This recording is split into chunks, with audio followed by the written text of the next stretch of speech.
Way up north to Alaska. Way up north to Alaska. North to Alaska. To go north to brush your song. North to Alaska. To go north to brush your song. Yeah, feeling it. The weed rush, maybe. Yeah, old Johnny Horton. I like it. Yeah. Good old school stuff there. Yeah. Mm-hmm. All right, guys, welcome. Pretty much the first episode of Up North with Dylan and Tim, Brisket, Old Man Blevans. Yeah, that's Brisket me. and Blevans. Just talking about skateboarding stuff and I don't know, other things going around. Things going down Alaska. things that interest us. Yeah. I like interesting things. Yeah, it doesn't have to be skateboarding, but it will be skateboarding. It's kind of the core. That's the central Yeah. point of discussion. I feel like skateboarders got a lot to say. They do. They share common interests too, outside of that realm. So it's a good centralized topic. And in case you guys are wondering who that is chiming in there, that's Will Ingram. Hey, y'all. Legendary dude around Legend. around AKA Thanks. Tony Two Bars. AKA I hadn't heard that one. Tony Two Bars. Yeah. Thank you. Yeah. So what's going on, Will? Just hanging out and doing this whole. In my head all day it was skate talk. That's what I came in prepared for. Really? Skate talk. I got some stuff. But yeah, I'm ready. Things are good. Life is great. I don't know what the original question was, but all around it's a positive thing over here. So that's how I'm feeling. That's what's up, man. That's good. Yeah. Mhm. Seems like you've been doing a lot of big things lately. You got married recently, dude. So I did. That was crazy. I went down to Texas. My wife, she's from down there in Fort Worth, and all her family's down there. And most of my family, my extended family's down in Lake Tennessee in the south. So it was a good place to do like a little what do you call that? Like a destination wedding, So some people may or not know this, but when Will first met Tawny, she worked across the street, and she was a friend of mine. And Will was like, and Will goes, "What's up with that? What's up with that chick that works over there?" You had a girl, bro. I know, I did. We were just friends, and I was like, and you were like, I was like, well, maybe you should go talk to her. And then they got married. Yeah. So, I mean, it didn't happen just like that, but no, there's a lot of stuff in between. But Yeah. I always thought that was like super fascinating. That was. dude, it was, you're like in a town like Anchorage, you see a lot of the same people all the time, and she was like this new person that I'd never seen before. And then I had to end because you talk to everybody. That's just what you do. Yeah, And it's a curse. Yeah, no, it's great. I'm thankful. I have a beautiful wife now that I love very much. that's what's up, man. I thought it was kind of funny too. I think like you guys actually got married on the same day that me and my wife got married too. Damn, really? I didn't know that. Yeah, October 22nd, wasn't That it? is all. Yeah, Yeah, dude. So Dang. it was a dope. day of epic proportions, man. yeah. Yeah, it was a good day. Heck yeah, man. So man, I don't know, man. So you're not from up here originally, are you? No, I mean, pretty much, I moved up when I was a little kid still. I was like 12, 13 years old. Yeah. And, but I really didn't start my whole skateboarding and obviously snowboarding journey until I got here to Alaska. I don't know, I just wanted, right before we moved from Tennessee is like when I got my first skateboard. It was like a hand-me-down. I don't know how I acquired it, but I remember it was a Max Shaft real skateboard, and it was like super big, way too big. Which is a weird first skateboard to get. I think a lot of people get like a Nash. Or I think like in that era too, it was like there wasn't many dudes besides like Max Shaft and like a few other guys that had big boards. Yeah, it was just random because I didn't know who he was. I had no idea what real skateboards were or anything. It was The just realist. a skateboard, and it was so tattered and beaten that like it didn't last very long. And I didn't bring it to Alaska. But when we got up here, I think I went to Borderline. I don't remember what I got. I think it was a World Industries actually. But we had that little ledge in my garage, and it was wintertime when we moved up. So I was just trying to learn all these ledge tricks in there, and then I got into snowboarding, and the rest is history, dude. So when did you start snowboarding? It's right when we moved up. It was like winter 98 or 99. Dang. I got this board, like Walmart had a pretty legit looking setup in my mind anyway, what I thought looked okay. Yeah, when you're a kid, yeah. I forget what it was, but I just started going to Hilltop, and I hated it at first. I just didn't ever want to go again, but I kept Do you going. hate Hilltop or snowboarding? Just all of it, all around. I'd never used those muscles ever before, so it was like this terrible thing afterward, you know? Hurt so bad. That's one thing I'll say about snowboarders and skateboarders, that it doesn't breed quitters. No, you got to keep rolling. You got to keep going for sure. Absolutely. Those are good lessons to learn. You don't really think about it when you're young, but definitely apply later in life. But yeah, I don't know. That's how my little Alaskan skateboarding venture started. So I pretty much grew up, and the coming of age happened up here in Alaska, you know? Yeah. So yeah, man. So what were you doing? Were you just like kind of lurking around by yourself, or were you meeting people right away? You know, who were you skating with? Right away, pretty much. We had this little house that we rented on Spenard over here for like a minute before we found a house over in South Anchorage. And right when we found a house, like I said, I had that little ledge in my garage, and I was skating all winter because it was winter that year. But I kind of like would eyeball some of the kids that played hockey and shit out in the street in the wintertime. And once the snow started to melt, I was out there rolling around on my board, and the other kids would come out, and I was the only one with the board. So they would come out, and like we would take turns trying to do ollies and shit, you know. And then eventually everybody had a board. That's all it took. That was it, dude. And the whole street, I had like 6 or 7 kids that were all about it. And like we, you know, go to like Girdwood on the weekends when they had those weird plastic blue ramps and shit. I still wish that fiberglass blue box existed. Oh yeah, it was so buttery smooth, That dude. thing was the best. I couldn't do anything on it back then, you know. And I couldn't imagine how people were skating, how they were, but like, you know, that's what we did all the time. Yeah. And then we would do tricks out of my garage because it like the driveway is slanted, you know, it goes downhill, but the garage was flat, so it's like this little gap you could do. So I just watched like Andrew Reynolds do frontside flips all day and try to do kick flips, frontside flips. Yeah, you did it. You did have a good frontside flip. It was all the Reynolds, the trick tip that he had. The fold. Yeah. Folding frontside flip. Yeah, they use the whole front foot, the whole thing. Yeah. And the back, you got to push it out. That's the way. Boom. Yeah, man. It's been a minute since I did frontside flip, actually. I'm not really prepared for skate talk. It's been a while. I don't feel like a true skateboarder right now. Nah, you're still a skateboarder. I mean, I skated back in October. That was the last time I skated. It's been a while, but it's winter in Alaska. Been busy. I've only skated, man, I don't know, like 3 or 4 times, I think, since. But I have that trainer board thing at the shop. Yeah, I mean, you're around it. You go snowboarding. I still snowboard got it. a lot. But it's not going away, you know? It's like they're still there. You got to do a few kick flips, get the muscles going again. That's all I want to do. Mm-hmm. Skateboard. That's it. Yeah, I haven't skated since October. There we go. Yeah, kind of messed my knee up again. Popped it, changing a diaper. So. Whoa. That's a hardcore diaper. Yeah, man. Yeah, Blew my knee out with that diaper. He was trying this new thing he saw on Facebook on the news. It's like Pilates with your kid while you change the diaper. For real? Blew his knee out. I can't tell if you're joking or not. I can see it. Yeah. Yeah, nowadays, yeah. Check out this new shit. So you have had a few video parts up here. I don't know. What do you think? What was like your first part up here? Was that with Matt Wild or? That was like the first real, like full part with like a full song and everything. I'd always have like, well, not always, but it was always my goal. Like when I was trying to get into the whole, like Borderline click and everything, to have like a video part in the Borderline era, you know. And I got like some shots in like Friends section, I think in like 100% or Steezen, one of those older, It was Steezen. later ones, you know. Yeah. And then like there was a bonus section too that had like a whole bunch of B-roll footage that we did out in Seward that was really cool. And that was like when I was like pumped. I was like, man, I'm in. Like, been hanging out with these dudes, skating and filming with them and everything. But then like when I hooked up with Matt Wild after the Borderline era, like that's when we'd go out all the time, me and Brent Tumbleson and Matt and like Travis Milan, and like skate all the time. They were my introduction too. Yeah, I remember, dude. I remember we used to have conversations where like, this dude Tim's hella good, he's coming down from Fairbanks, fucking should we skate with him? Yeah, I didn't know anybody in Anchorage. Those dudes were kind of critical too. I've always been pretty just like open to whatever, you know. I formulate my opinions about people as time goes on, but like it's such a cliquey scene, and I didn't understand why ever, you know. I never like, I don't know, maybe it's just because I was just skating. That's all I wanted to do and thought about. Yeah, I never really noted or paid attention.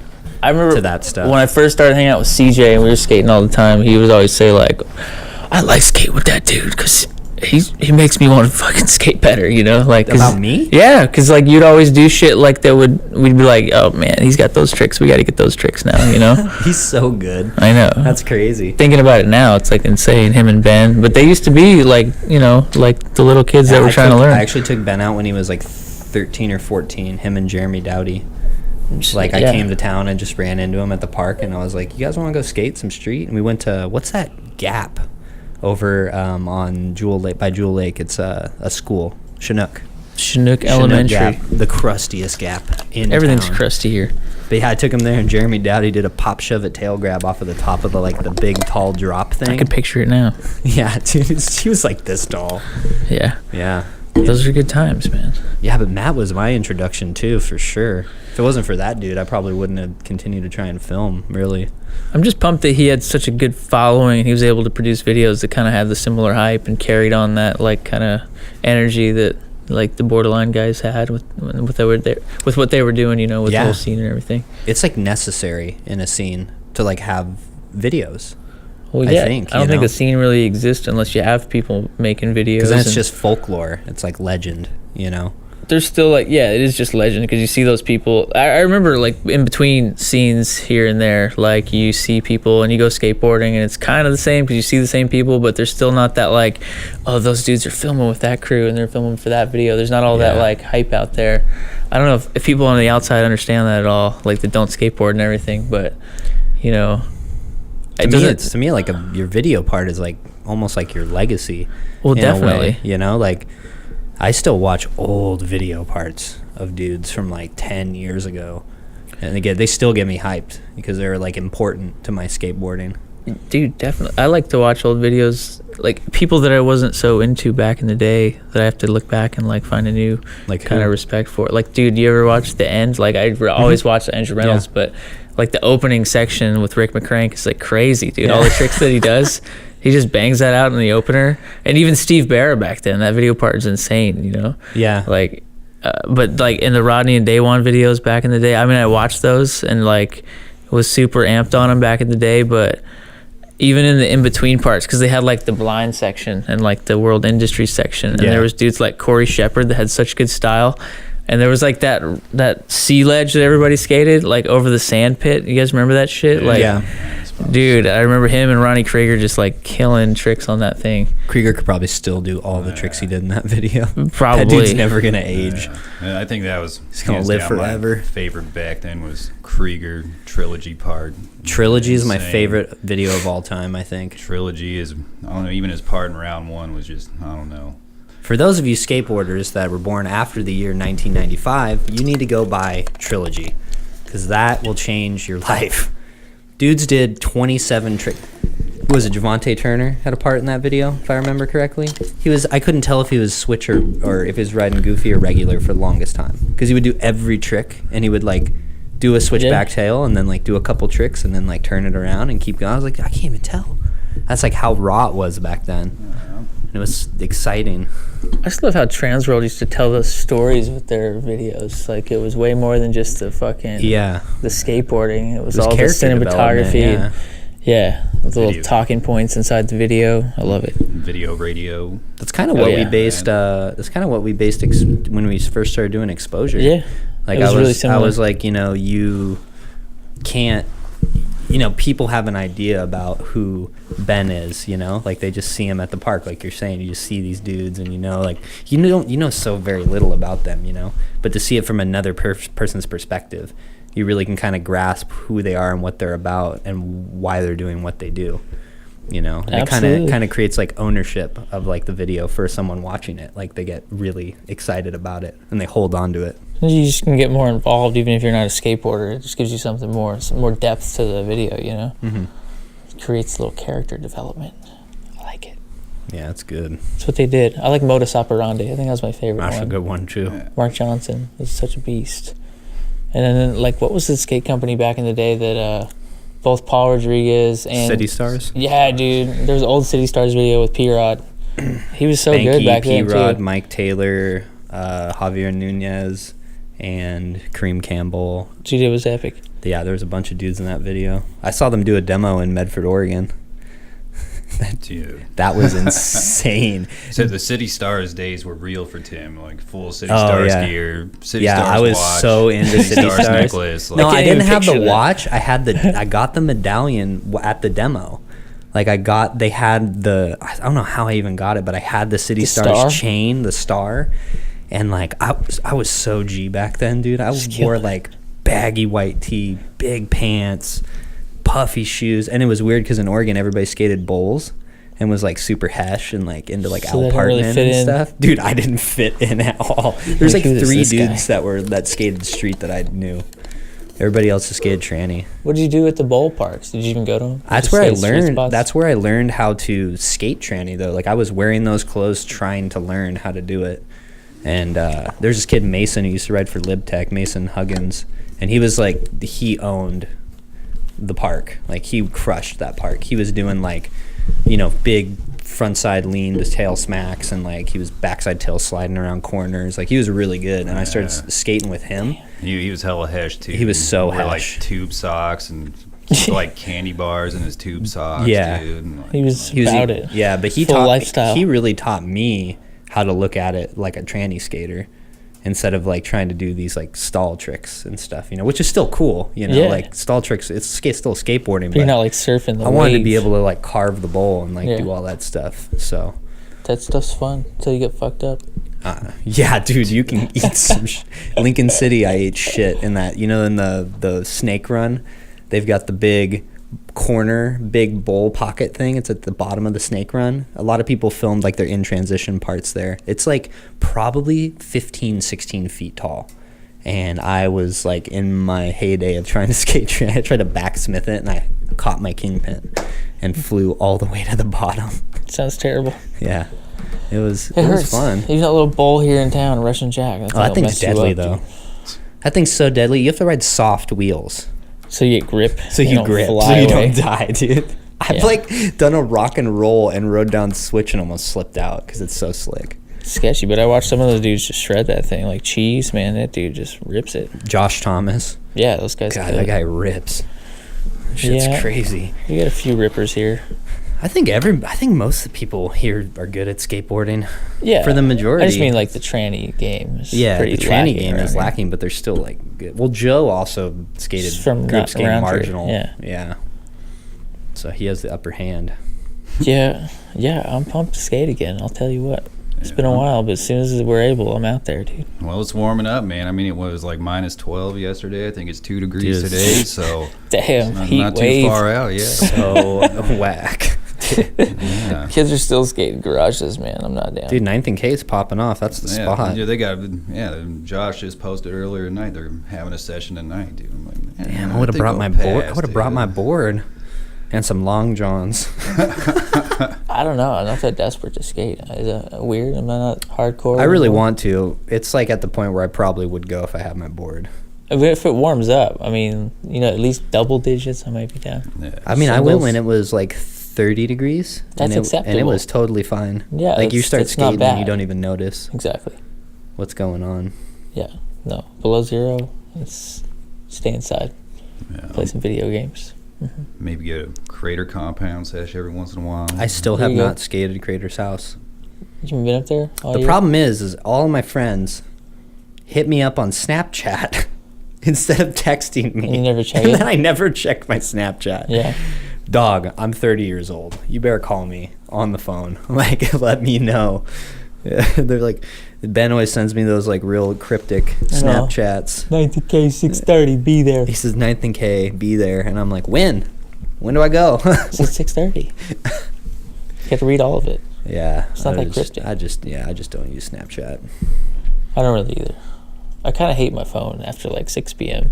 I don't really touch it. It just stays in a corner. It's just, there's a lot of day there, Like, you got a big window of time. So Maybe, speaking of old videos, I was reading some stuff on the internet today about a few different pro skaters from that era, like Reynolds, Ellington, Stevie Williams are the three. Mm-hmm. So there's a rumor that Stevie Williams is going to go back to DC and they're going to reissue his first shoe, the reason, I think, is what it was. I mean, are people still into that? Like, I'm seeing I think that there's Dylan's been saying it for like 10 years that the 90s are going to come back like hard. Because if you think about it, the era, remember when it was like tight pants, like Reynolds was king, Corey Duffel, like fucking Ali Boulala was wearing pirate shirts. And, yeah, is that whole like piss drunks, like don't give a fuck, drink a lot. So what I think is happening is the dudes in the 90s that were the top dogs are now the guys that are making the industry power moves. They're the guys that are TMs. They're the guys that are marketing managers. They're the guys that are doing all this like stuff. Deer Deck? Like Deer Deck. So it's like coming back in full circle of their era that they want to hold on to. And they're kind of projecting that as the next thing. Because I've seen, like, I mean, look at the dudes that ride for Polar. They have this pant called the Big Boy pant. And it's like a raw denim, like old dad jean that's like huge, but it's like tapered at the bottom a little bit. Like it's like full baggy 90s jeans, like almost a blind jean. That's where it's gonna go again, you think? Guarantee it. It's happening. Every single new kid that's coming out right now. They got these weird pants. They got weird pants. What's going on with that? They got they've always got the clean cut. They've got the dad cap. I mean, it's going back to that. You don't have like, to do that. You could just skate. I know, but I mean, it's just like the style of what's gonna be relevant, I think. I know. Oh, even Blind, they like just reissued the jeans. skate jeans, dude, and you bet Borgstead got those. Yeah. You best believe that. He's got an original pair of purple Blind jeans. Kids up here are gonna be rocking them too. I don't know. I think that they're all gonna be looking like. What I really want to see go away is we were talking about this on Panda's podcast about how, or I said something about how if I see one more motherfucker with rainbow dreads and a rainbow grill.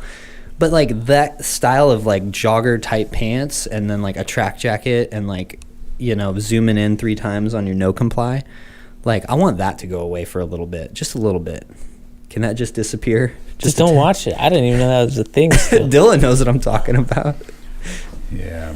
I don't know, man. I really don't think that whole 90s thing's going to make a huge resurgence up here. I think maybe not up here. Here's got their own different style. I don't know, it's pretty unique up here. It's just like back when tight pants and the piss drunks were the thing. You still had all these different other types of skaters out there. For sure.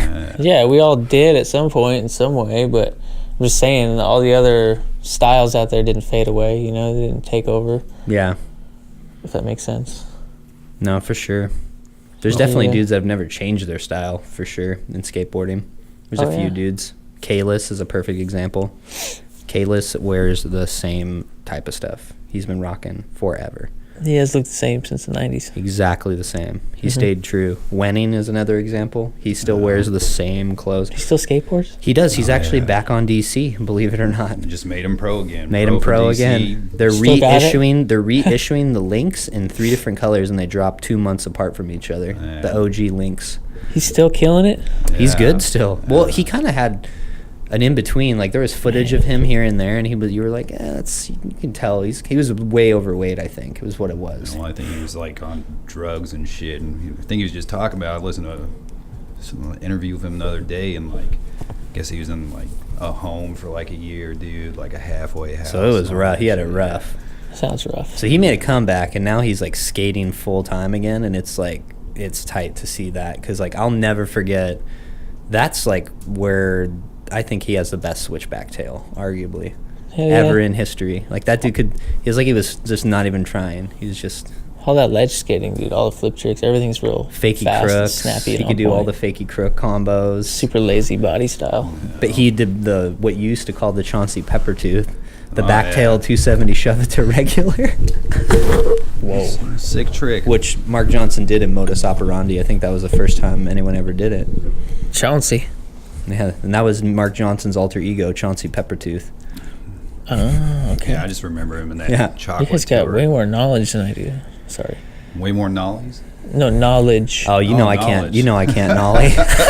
No, I gotta play Tim skate, do nollie tricks, and switch stuff. I can do all sorts of switch tricks. I just can't do nollie tricks. I can't nollie flip to save my life. And nollie tray.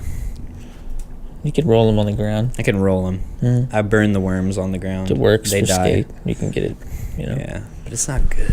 No. It's not good. You can't do it into a no slide. And then the other thing I saw I was going to mention was, so there was a rumor a year ago that Reynolds was going to leave America to go to Adidas. He was part of like the deal with Day One, right? And so a picture leaked today where he was wearing Adidas Adidas trainer shoes, like chilling. And Ellington is off Super now, and he's wearing Janowski slip-ons, skating and slip-ons. So it's like, yeah, I think as we're getting, I don't know. I kind of had like a talk with my roommate about it because he's like super in the know of like what's going on. He like pays as much attention as I do. And he was, we had this like conversation where if you're a 38-year-old pro who has had this awesome career, right? And your contract is going to be up soon and you don't know what's going to happen. You got to think these guys have kids, like they got other businesses, like they're thinking about their livelihood probably. If I was them in that position and someone like Adidas who has that kind of money is like, look, you're like a legacy skater. Like we want to put you on and help you out. This is what we're going to offer. I would probably do it too, to be honest. And the shitty part about it is if it wasn't for America, Reynolds wouldn't have really, I don't think, had the same type of impact because America really was the brand that put him on, you know? Oh, yeah. All the first Reynolds shoe, I had that shoe for sure. I did too. I waited in line at, what's that shop in Salem, Oregon? Some shop in Salem, Oregon, just to get that shoe when I was on vacation. The bling bling colorway too. Bling bling. What was that? That was the brown, the all brown. Oh shit. Yeah, with the gold stitching. I had the black with the gold. I remember that. Yeah, that was a good shoe. And the Reynolds 3s, I don't know how many pairs I had, and there were so many. They reissued that recently, 2 weeks ago. Great shoe. Perfect toe. Yeah. Great shape. I'm just seeing all these old things coming back, you know? I'd skate Reynolds 3s. Give me a pair. I'm down. Shaped boards, like retro shoes. Like pretty soon there's going to be like sneakerhead skateboarders that are going to be like flipping shoes and stuff, you know? It's going to be insane. I don't know, man. I'm feeling it. Got the throwback DCs. Dylan just bought a surplus of Velcro, so when he gets all his OG shoes in, he can take all the old tongues and stick them so he can double stuff his tongues. Yeah. You got to do that. He like that. He likes that fatty. Did you ever double tongue it, dude? Did you ever stuff your tongues? Mm-hmm. I think everyone did in that time. I had like the Dave Mayhew stees, you know, for a while. The T3 stees? Yeah. Damn. Mm-hmm. I did some nose grinds on the box in my driveway. Did you have the D3s too? Yeah. Oh, yeah. Oh, man. I didn't have Peter Smolicks that were like hiking boots. I had those with the Velcro. I remember about the Velcro. Dude, I had the pants too. Yeah, he had the pants and I had the shoes, and the pants and the shoes were supposed to go together, and they had a piece of Velcro on the pant so that it would attach to the back of the heel so that your pants wouldn't drag. See, dude, it was all about the pants staying in the right spot. Smolik is, dude, he was also another dude I still think is amazing. Yeah, he did some crazy shit, dude. Dude, he was doing cab back tails, like full cab back tails before like anybody. Yeah, like 10 years ago. Backtail 270 out on that ledge to drop. Yeah, and that fulfilled the dream. Yeah, fulfilled the dream. That trick, he just pops it too. He doesn't like just go.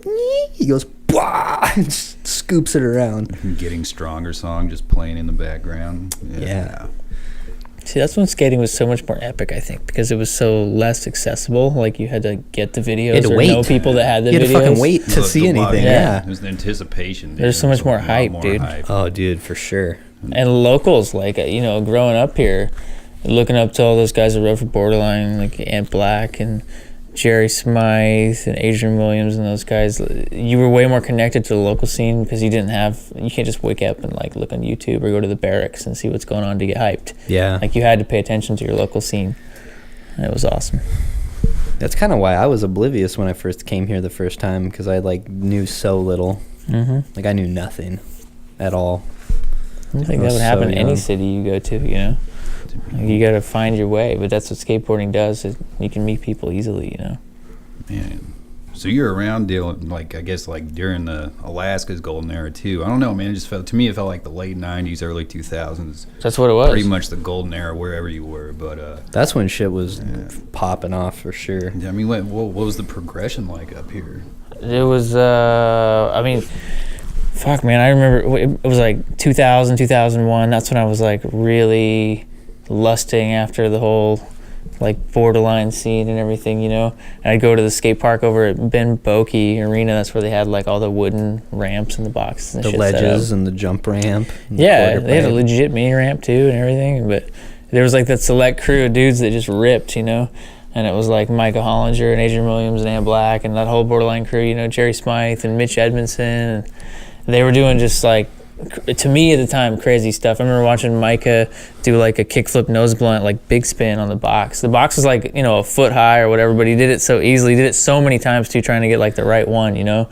And then they would do tricks on the quarter pipe too, like do flip tricks to stalls and stuff, you know, like just simple stuff. Adrian used like, to do switch hard flip, tail stall revert. Yeah, stuff like that. Yeah, I remember seeing clips of that back in the day. That was gnarly. The thing about him that always stoked me out is he would go so fast and just try to do flip tricks like on the flat ground, just like perfect 3 flips or switch 3 flips.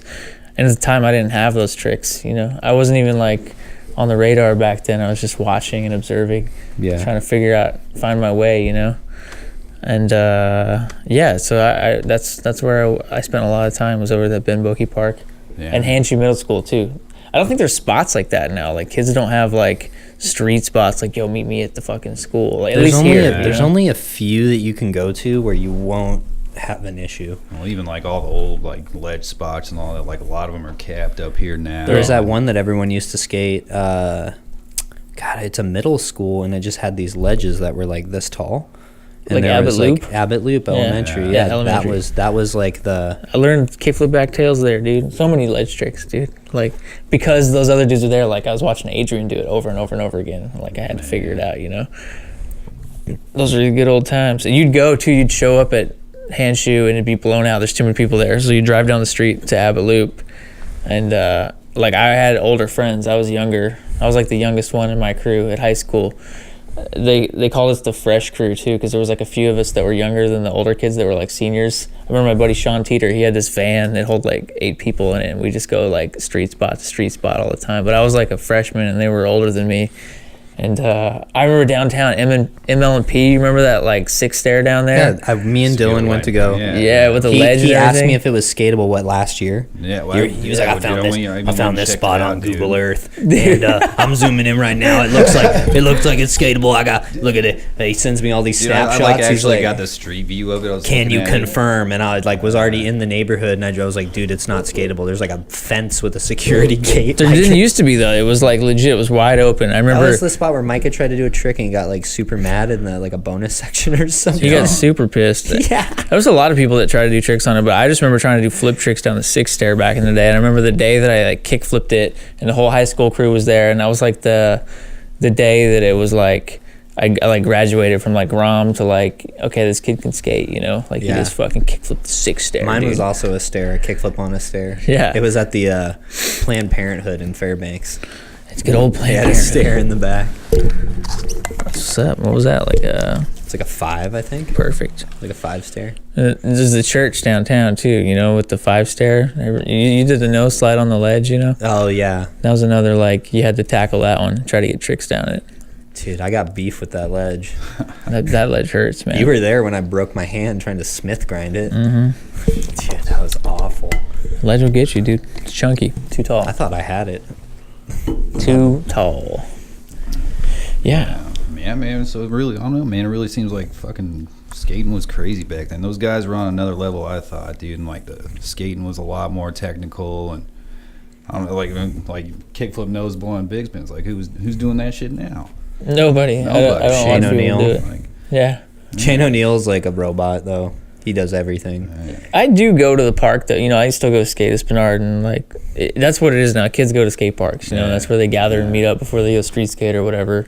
And you know, you watch like CJ and Ben and those guys skate, and it is pretty gnarly where they're at now with skateboarding. Oh yeah. But back then, it was like you were way more connected to your local scene. That you didn't have the Shane O'Neills. You didn't have that crazy shit on the internet all the time. You had the 411 video that came like out once a month, and like the Menick Vonti video that came out a couple years ago or whatever. Yeah. The 411 intro song.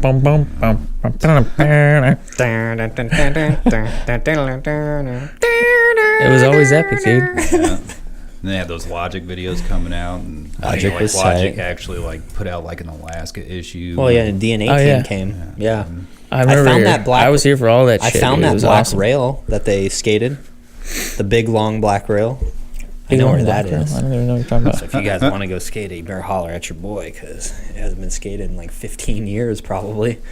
Dude, those It's guys were gnarly, it's like a dude. big black long handrail at this building that's in the trap over here, like by the trailer park, basically, over there. Is it like kind of long and flat, kind of? I think it's a flat bar, yeah.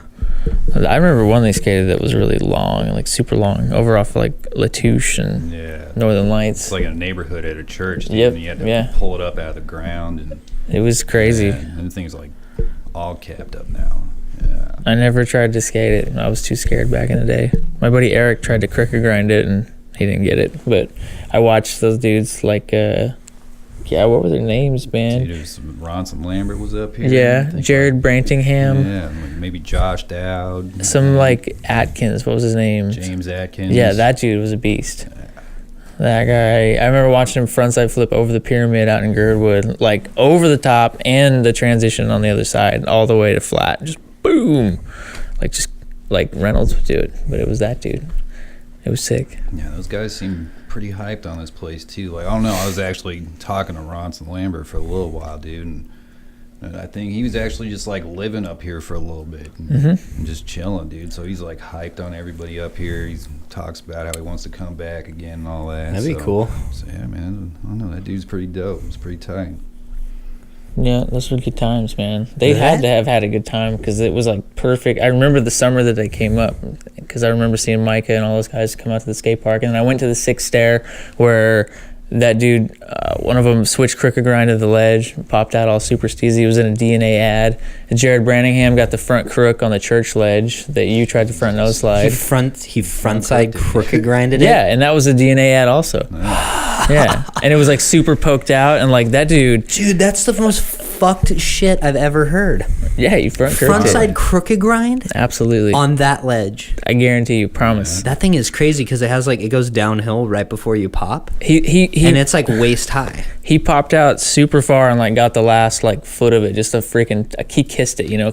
But the photo in the ad is just like perfect, like poked out, crazy, like arm Dude, steez that's and everything. unreal. It's Like an just end. trying to get your trucks up on it. Like, That dude would just get all yayed out and freaking get crazy, dude. You should have seen Ride him the skate white- the ramp at Indo. ride the white pony. Yeah, I'm telling you, Dude, dude. I think that's like, like yeah, dude. Well, I think they actually had the Yin Yang Twins song for their fucking part in that Logic video. Man. So you know they're on some. Like a bitch Bojangles. I just remember the dude looked like Bruce Lee. He was ripped and he was skating the ramp at Indo, just doing crazy shit, skating so fast, super energetic, just put down tricks like crazy. Man, I don't know, it was nuts. man. So I don't know, man. Then of course times change and stuff like that, and I don't know. And then people rediscover the slappy grind. They do. People always go back to the old shit. People forget about the old acting shit. like Ray Barbie didn't already know Shit. comply and everything. You got like Ted Kim's old videos. What was that, like Flying Wheels and Dude, those were coming out like in the Borderline days. Ted and like all those guys had their own scene going on, you know. They were like separate, like, and that's like Ted would be a great dude to have on the show because he's Oh, yeah. had some We're knowledge. planning on it for and sure. he was in the whole DSL Borderline era back in the day when there was like multiple shops, you know, and there were like, you know, cliques. Like skating had a lot more. I don't know. I feel like the internet and corporatism really like pulled that whole aspect out of it, you know, for You're local talking about scenes. just like the rivalry. Kind Yeah, of? exactly. Yeah. Like local rivalries and shit like that. Dude, I think Fairbanks had the worst one though, out of all of them. The rivalry between Banana Board and Borderline. Holy shit, Yeah, it was bad. dude, that was Banana board. Dude, you were like, if you were on one and your friend was on the other, you pretty much couldn't be friends. That's pretty whack. What year did G&B close? See, I don't know. That was back then G&B too. closed Yeah. like a long time ago. Like that was like Early fuck. 90s. Like Yeah, that was a long time ago. yeah, but Ted was around in that era, and so was Borderline, and like those DSL guys too. DSL was this weird spot downtown on 4th Avenue. I remember back in the old Sunshine Plaza Mall, and they had like just boards and like hard goods, you know. They didn't really, I don't remember them having clothes or anything. They had videos and stickers, and they had a ramp in the building, so you could go there and like skate there, hang out, talk skate shit.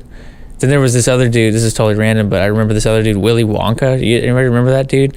Like he had this shop over here off International. It was basically like a house, and he had like a room that had like a little glass case with wheels and trucks and some boards, but it was another just ramp inside the house, and it was like this pseudo wannabe skate shop. That's weird. I never even. I It don't was remember weird, that. dude. I was in it, man. I was in the Anchorage skate scene, in the depths. Willy Wonka's. That was a skate shop back in the day. I'm kind of glad there really isn't like much types of that like rivalry anymore. I mean, skateboarding is sacred to the skateboarder, you know, like for sure. But it was just like you had to be on your toe. I feel like you had to be on your toes all the time, you know, like. Dude, I don't know. I think it's personally, man. I think it's good for progression, dude. I don't know. Yeah, it definitely pushes people. I mean, but there's kind like of a there's like competitive points where aspect. you can take it over the edge for sure. Like some of the stuff that happened like to Ian Wiedemeyer back in the day, you know. You got like hit in the head with a skateboard over like rivalry bullshit. Basically, That just like goes outside of skateboarding. I feel like yeah, though. that's like just that's weird just human. That's just like, humans nature. being dumb. Oh, who Yeah. did that? Like TC or someone? Exactly. That's exactly who did it. Well, like I said, they did have that weird like banana board borderline. There's like a beat, story that dude. goes with that whole thing. And it goes like deeper than that, but it's just total. It shouldn't have happened anyways. Yeah, like I remember like even like borderline, they did like this contest at the park up there in Fairbanks, dude. And like all the guys came up from Anchorage and like Micah and Jerry and Adrian there, and like I don't know, man. I think it might. What in been, Fairbanks? Yeah, dude. it I think like- I was there. Peter Knockin and all those dudes yeah, were there way too. back in the day, and it was pretty much like a. And they had bootleg those contest jerseys, they right? did, dude. Yeah. The blue and yellow jerseys, the border with the Oh, yeah, borderline I remember swoosh. those. Dude, it was like a. They were like purple and yellow. It's like Lakers. They were purple and yellow. Yeah. I always thought they were blue and yellow for some reason. You're just too blue and gold now, bro. Yeah, I am pretty blue and gold. No, they were purple because I remember Gus Engel. I was like a 8th grader. He was a 7th grader, and he had one. He was rocking it back in the day because he was a ripper back in the day. Yeah, man. I remember like. I don't know who was there from Banana Board because it was like a bootleg contest, pretty much just like thrown together. Robidoo was there. Billy Robidoo was there. Dude, and like I think Sasha was there, dude, and like I think somebody ended up like calling the city and like reporting the contest, dude. Like somebody from Banana Board. I don't know. For some reason, I thought it was Sasha, dude, but I don't know. But I don't think Sasha would do that. Yeah, so He's they- not malicious. so they ended up, I don't know, pretty much ending the contest. It's like half but of his friends rode for Borderline. I don't know. It was still weird. Yeah. There's still weird beef going on. What's that saying, Voss? You didn't make it till you got haters, or something like that. Man. So man, I don't know, man. You've been around and seen some shit up here. How old are you, Will? Like 32. 32. Yeah, dude. Yeah. And then I don't know. You're involved in the whole Zach's boardroom thing. I mean, like That was a whole other era. That's just crazy to think about. There's like so many eras in my skateboarding. And it seems like it was yesterday to me, you know? Like it Yeah. seems like all that stuff was not even that long ago. Well, you look at the timeline and you look at like Zach's, like when we were really doing it, it was like 2010, 2011. And I think like, man, it was only like 7-8 years ago. Doesn't seem like. No, when I you- know. When you say 7 or 8 years, it doesn't seem like a No, long time somebody ago, but it asked me feels like when I forever moved ago. here, and I was like, I don't really know when I moved here. And then I was thinking like, Travis's kid is almost 7, right? And I worked at the shop a year and a half before he was born.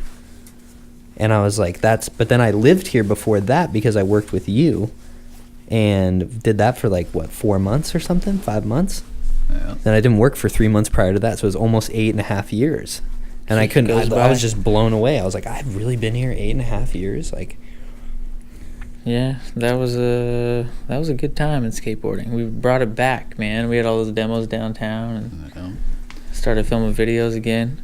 At least with Ted, that was cool to connect with Ted Kim and start doing stuff like VX days and yeah, that was tight. Yeah, I think I met you guys when y'all were just starting that, and like I don't know, man, I was pretty hyped on Zach's boardroom, dude, because like I was looking for a skate shop, so I just like randomly called, and I'm pretty sure it was you that answered the phone. I was like, yo, man, what's up? You guys got that Habitat footwear? And you're like, oh yeah, we're getting it in or something. I was all Dylan had fucking- this Habitat weird addiction to Habitat.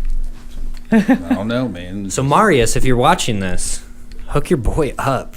Because the drought is fucking real up here. He can't get a 775 anywhere.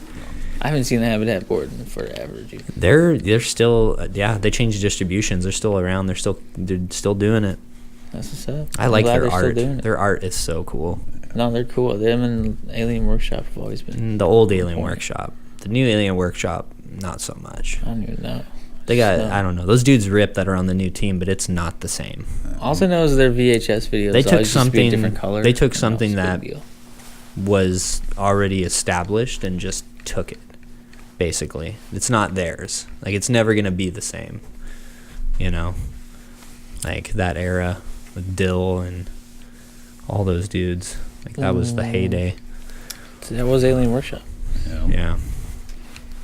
So, yeah, anyways, hit you up, was looking for Habitat Footwear, and didn't know anybody, dude, and I think I just ended up asking to meet up with you guys and skate, dude, and actually the first people I skated up here with was you and Ted.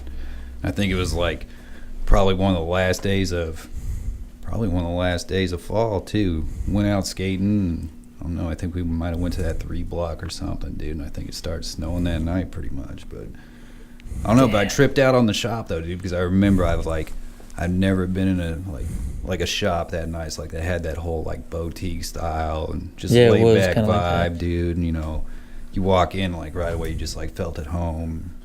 So It had a good vibe, man, and it did have a different feel than any of the other shops in Alaska had ever had, you know.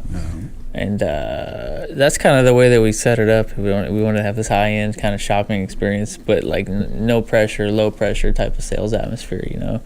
You gotta you gotta sell shit to make it work, but you can't be so relaxed, you know, that you don't make sales. So there's like a fine line there, but I think we did it really well, and I think we did a lot of cool stuff for the community. And Zach, when he was around, was always really receptive to like trying new shit and trying to connect with the community. He understood that you had to really, you know, involve the community to have that local business work like that, you know.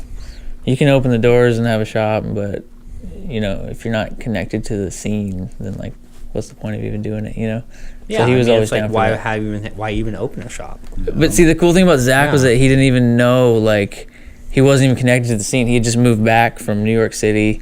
And if you're listening, you don't know who Zach is. Zach's Karcher. He opened Zach's Boardroom back in like 2008, I think was the first year that it opened, like late 2008. And kind of at that time, we didn't have a skate scene or snow scene. Like, we didn't have a backbone to it. There wasn't a local shop anymore. Dude, it almost died fully. Well, Borderline went out of business in like 06. Northern Border tried to keep it alive with a Southside shop for a little while, which was kind of cool, but it didn't really gain any traction. And there really just wasn't anything going on. But at the time, that's when I was filming with Matt Wild, and like there was still definitely like a lot of shit happening behind the scenes, but there just wasn't like a solid shop vibe. And then like downtown, this just the shop on 4th Avenue just pops up out of nowhere. I had no idea that it was even a thing until I just stumbled upon it. And the rest is history. I just walked in and knew Bobby Gunderson, who worked there. Who's like Bobby, ultimate skate nerd. I wonder how he's doing. I miss that guy kind of. Yeah, dude, I haven't seen him in We had years. our moments, but I understood him. Super good dude, though. Super skate nerd, and it was all about like supporting the scene and doing stuff for the local scene and the kids and everything, you know. Yeah. And that's what Zach was all about too. And so we just did whatever we could to try to emulate what was happening when I was growing up with what the Liskas were doing with Borderline, you know. Yeah. So, Scott, man, I love that guy. they did a lot of cool stuff, fucking man. best. They're still doing cool stuff. Yeah, that dude's legendary. Did I ever tell you the story about how I got on Borderline? You have, but I don't remember. Dude. So, I go to Borderline camp. I think it was the time when it was the time I think I first met you, and you were like super into Mark Appleyard, and you were wearing like the camo hat, and you had the Appleyard, the white Appleyards. And Who you were wasn't wearing, in Appleyard? I mean, come on. Well, yeah, I mean, beast. And so I met you the first day, and then you whipped my ass at skate. You could do cab flips, and I was like, what is that? I must learn this. And then we go to the, in Borderline camp, like if you weren't at the camp, but you were there to like skate or snowboard, like there was some partying going on. I never really. That was the whole point, really. I never drank booze before, really, and that was my first introduction to it. So I like drank way too much, and they were like, skate contest, it's going on right now. And that was the whole point of being down there. And I did pretty well. I think Ben Bogart was like the guy that beat me. And we went to Indo, and Jeremiah Gould told Scott he was going to quit if I didn't get put on the team or something like that. So Scott comes down, and he's like, hey, what the fuck you doing? Jeremiah says he's going to fucking quit unless I put you on the team. And I was like, was like, what? No, I didn't ask him to do that. And he goes, you fucking rip? I was you fucking rip or not, dude? I was like, yeah, sure. I rip. Yeah. And he's like, all right, grab a t-shirt and a hoodie. Get the fuck Good out. to go. Yeah, he like gave me remember the Borderline team hoodie with the it was like the scratch like logo. It was like red and white, and it was like kind of the letters were looked like they were scratched in with like a knife or whatever. Yeah. You had one. I'd like that was my like that was like how you said like your moment when you were like I made it. You're like I graduated. That was my moment where I was like, oh my god, I was like, this is amazing. Yeah. Dude, like, I got to wear a Borderline team shirt to like no one high else, school. yeah, no one else had it. And back then, when you had the Borderline team shirt, everybody knew what it was. You made it. Like, like it was a big deal, you know. I think the whole camp aspect every year was kind of a big deal for locals, like for kids growing up. Sure. You don't have that anymore. Like kids, you know, the snow thaws and you go skate and like you go have fun in the summer with your friends. And snowboarders too. You go ride all winter and everything, but camp every year you knew it was coming, and it was a time that everybody came together to go. Either if you were really into snowboarding, you're up on the mountain all day and the weather was epic and you're getting a tan and it was beautiful and there's jumps and like, you know, chicks would come out and like at nighttime there was a whole nightlife aspect of it. But it was always like going to the skate park after riding, and there was always a skate contest every year, and that was like your time to shine every year, to like fucking hang out with everybody and get to know everybody. And I remember just taking like the campers out there, and there was like a whole area out at Alyeska in the parking lot where everybody would camp in their campers and just party and drink and have fun and barbecue and go snowboarding all day and then skate all night. Yeah. And then there was Forest Fair right after that, the next month in July. And it was just a whole bunch of stuff that would happen in Girdwood. Dude, Forest Fair used to get buck back in the day. Dude, I remember doing mushrooms and skating with freaking Brent Tumbleson and Sage ONeill and Mikey ONeill at the skate park right after Liska had like refurbished everything and put brand new mason on and everything. Yeah. It was like I felt like I was in a like playing Tony Hawk Pro Skater. That's one of my mind. favorite places to skateboard is Girdwood. Oh yeah, it's amazing. I don't know what it is about, like it's like the whole ambiance of the place, you know. The mountains and everything. You can go like hike to see a waterfall in less than 5 minutes. Driving there too, it never gets old. The whole drive down there, you're like, it's an event, it's special. You're like, we're going to Yeah, it's great. You get to hang out with your friends and it's just beautiful. That's like one of the best places I think in the state. And there's Wild Coast dogs Pizza. just like running around the skate Yeah, that one park. dog, the General. Have you seen that dog, the Malamute that's like this big? The General. And he never, they call him the General. I used to live out there for a little bit, and he's this big, giant Malamute, and he just like walks around. He's always around, but I don't even know who owns him. If he even has an owner. He's got a place. He's just chilling, He dude. just wanders throughout the day, you know? They got Yeah. some It's a Girdwood dog. That's what they do. weird stuff going on out there, man. I think last time I was there, I actually had this guy just like came up out of the woods, dude, with this big old like salmon, and he's like, you want this salmon? I was like, Just out of the woods? Yeah, just came up out of the Salmon woods. master? I got these dude. I'm like- cheeseburgers, man. I was like, I'm good, man. I think I was grilling, dude. He's trying to throw it on my grill, and I was like, no, you're gonna fuck up a season. Nah, man, I've been preparing this brisket for 26 hours. I've been watching Barbecue Pitmaster all week. Dude, you remind me, this- there's this, like, I have a story of a Forest Fair encounter where a dude came up out of the woods, like, just randomly. I mean, I did eat mushrooms that night. And if you've never done that, like, I never had crazy trips where you, like, see, like, crazy psychedelic stuff, but everything was weird always, you know? And we were camping, and this was right after a skate session. We went down on that river where everybody would camp, you know, and there was this log that you had to cross this little section of the river, which we called the bridge to Terabithia. We called the little island Terabithia that we'd camp on. This is back when, like, I felt like 10,000 people were camping on the river. There were so many people camping on that river. But our campsite was on the edge of this little island, and behind it was just like wetland and marshy, nasty crap you don't want to go in. It's like knee-deep water and plants and everything. And like we got a fire, we're all hanging out, we're drinking. You know, you have the waves of in and out of like, whoa, this is trippy versus like, oh my God, this is weird, I don't feel good. And then it's like insane. That's what happens sometimes if you take mushrooms. I think it's called psilocybin. It's like a psychoactive That's the active thing. ingredient, yeah. In the Anyways, spores. I had to go pee. And so I, vacate the premises, go to a little area on the edge of the campsite to go pee. And I'm just like zoned out peeing. And all of a sudden there's all this movement out in the water and in the brush and everything.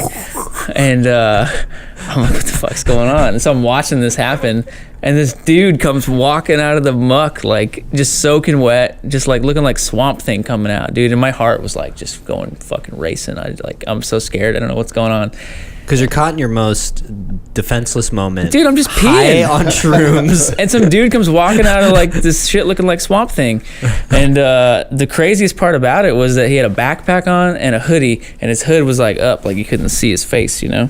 And I'm telling you, dude, this wasn't the shrooms. This is a real thing. He pulled his hood back. He had a beer, and he tried to hand me a beer.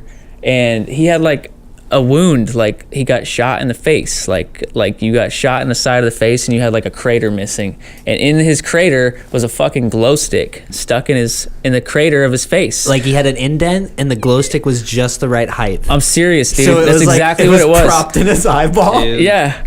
And he tries to hand me a beer, and I was like, I didn't know what to do, so I just took the beer and started drinking with him. And he came over to the fire, and everybody talked to him. He was a really cool dude, and we broed down. And then we went back to the skate park, and everybody came, and then we skated. It was weird, but I'll never forget it. And when you talked about the salmon master coming out of the woods, that's what I thought of. You know, it's like if you tell that story to anybody that lives in like a big city, they're not even gonna like believe you. But if you're like from Alaska, I feel like that's normal. I'll never forget that dude, face, man. man. The dude with the glow stick eye? Yeah, all the time, dude. 24/7. Like, see some wild. Here comes John Idaho. Oh no. Hey, what's up, y'all? And the What's up, panda, boys? panda. Oh, that's a pretty clean panda jersey you got there. I like that. Looks cold out there. So the dude had a gunshot wound with a glow stick in his eye. Dude, that's so gnarly. And he tried to hand you a beer and he was walking through the swamp. Yeah, I ended up taking the beer from him and drinking with him because in his backpack, that was all it was, just beer stuffed to the brim. Dude, I got a weird one too. That was like, it's similar to yours. It was the first time I ever took shrooms. It was at Forest Fair. Tell me. And I was wondering, remember when they used to have the concerts like at the little like driveways and stuff? Like they used to have stuff on the main street going on. Yeah, you know? there was a lot more. There was a ton of going. stuff. And I was just I wandered in and there was a concert going on, some folk band. And I was just like, oh man, this is crazy, dude. It's so nuts. And then I look up and there's this dude in a pea coat and a top hat, and he's on stilts. So he's like 10 feet tall. And he's like, you look thirsty. I was like, I am thirsty. And he did the same shit. He like, here's a beer, man. And I was like, this can't be real, dude. Like, this is the weirdest place in the world. It used to be way more relaxed. Dude, it was man. insane. Like there was no cops, hardly ever. And like it was just any man's game. Yeah, it was a lot more fun. And you could camp anywhere, really. And now it's like you can't camp anywhere. That was the challenge. You had to get out there early to get a really legit camping spot, so you'd set yourself up for the weekend, you know. And it wasn't just about camping on the river. There was also all the house parties that were going on in all the houses in the neighborhoods. Sure. And then Borderline every year would throw a Forest Fair contest, which if you were a skater, you know, like that was like the... Really? I didn't. That was the whole part of it. I never went to that. Yeah, absolutely, dude. Well, I didn't start going to Forest Fair until I moved back to Fairbanks when I lived in the States. So I didn't go for like a while. I didn't know it existed. It was in its heyday back in like 2004 to 2007 were the years that I went that was like super epic, you know. Yeah. Yeah, now it's the family fun fair. You get some spinach bread, you know, check out some it's still paintings. fun to go out there and do it, but it's definitely not the same experience. It's just a different vibe because they've cut out that part of it where it attracts all those types of people that come out and kind of have that festival Those are the kind of people vibe. I want to see. I know, it was amazing. It was a lot of fun. You could wander up and down the river all night long and never go to the same campsite twice. Just meet all different types of people, pick up a guitar, start playing. Maybe they got a drum circle going on at the next one, you know. It was weird. That was another thing. The drums never stopped all night long. I remember watching Sage O'Neill on the side of the river just staring at the stars, like listening to the drums. And then I swear I was gone for like 4 hours and I came back and he was still there, just staring. It was a good time. That's interesting. Sorry, Sage. Just what happened. He's trying to find a pattern. There it is. Listen, Will. Do you hear it? Wow. No, I don't. You know what? I still think it's dope that it's almost like a tradition. Well, a lot of the skaters carried that tradition on. I don't know. They still go out there every summer, dude, and it's always popping off, man. But oh yeah, and I we still went go out there. They great. told us. I can't remember. It was when I worked at the boardroom, and they said that we couldn't throw that contest that one time. Yeah, they were just lame And we out were there. like, we're still gonna do it. Yeah. We showed up and like, I think you did the same thing, right, John? What? They told you that you couldn't do it or whatever, so we went out there and just set up a tent.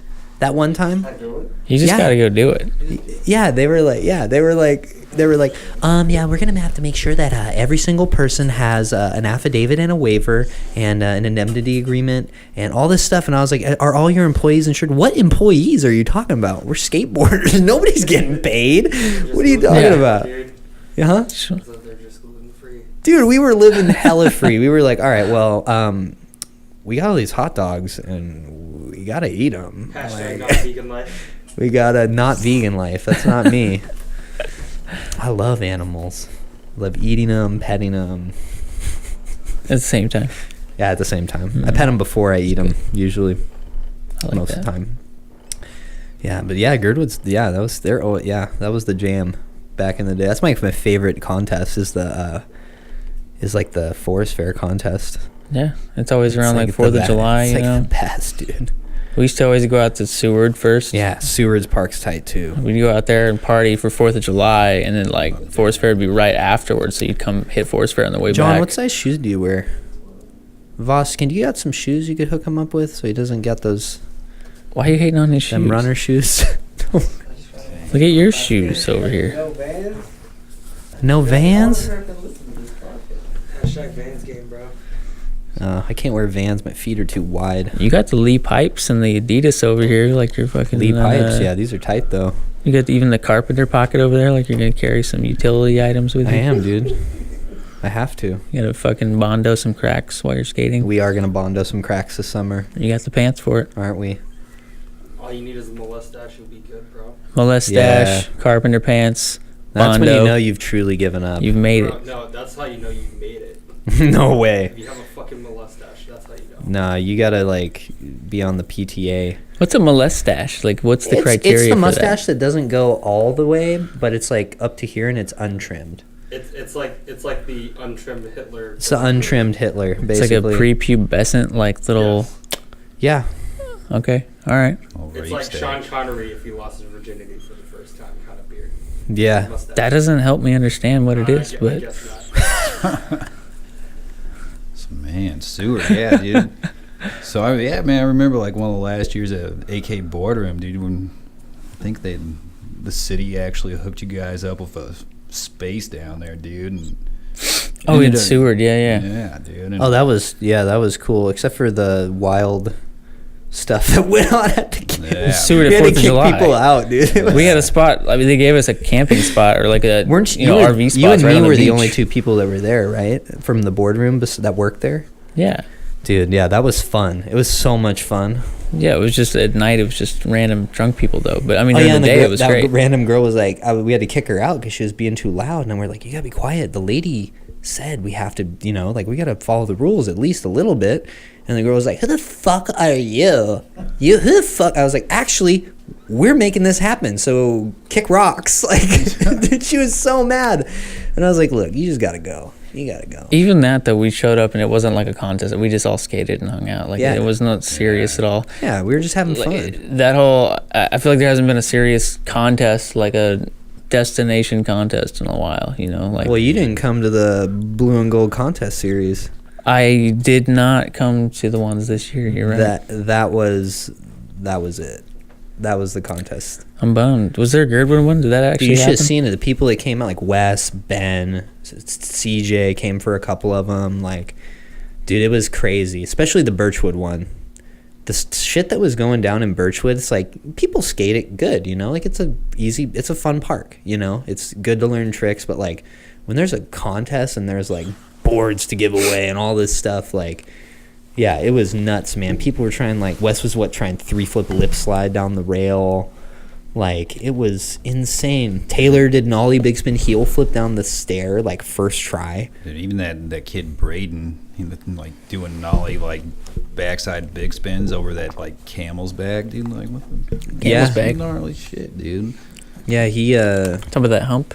Yeah. he's definitely super good, but he definitely got 86th for sure. What happened to him? He said some dumb stuff on the internet in a DM that wasn't cool.